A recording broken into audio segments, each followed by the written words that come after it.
Hi, നിങ്ങളുടെ സമയം ക്രമീകരിക്കുക. അഥവാ നിങ്ങളുടെ പണത്തിനൊരു ബഡ്ജറ്റ് സജ്ജീകരിക്കാൻ കഴിയുന്നത് പോലെ നിങ്ങളുടെ സമയത്തിനും ഒരു ബഡ്ജറ്റ് സജ്ജീകരിക്കാൻ കഴിയണം.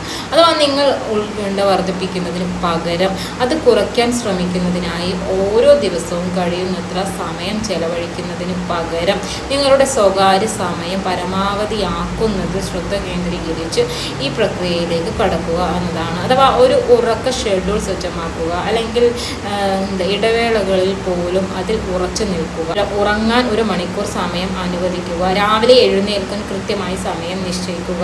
നിങ്ങളുടെ ഉറക്ക സമയത്തിനും ദിവസത്തിൽ തുടക്കത്തിനും ഇടയിലും സമയം നിങ്ങൾക്ക് യഥാർത്ഥത്തിൽ ആവശ്യമുള്ളതിനേക്കാൾ ഏകദേശം 1 മണിക്കൂർ കൂടുതൽ ഉറക്കം നൽകുന്നുണ്ടെന്ന് ഉറപ്പാക്കുക. അങ്ങനെ നിങ്ങൾ കിടന്നുറങ്ങുകയോ കൃത്യസമയത്ത് ഉറങ്ങുകയോ ഇല്ലയോ എന്നതിനെക്കുറിച്ച് വിഷമിക്കുകയോ ചെയ്യുന്നില്ല. ഇനി എല്ലാ ദിവസവും ഒരേ സമയം ജോലികൾ ചെയ്യുക.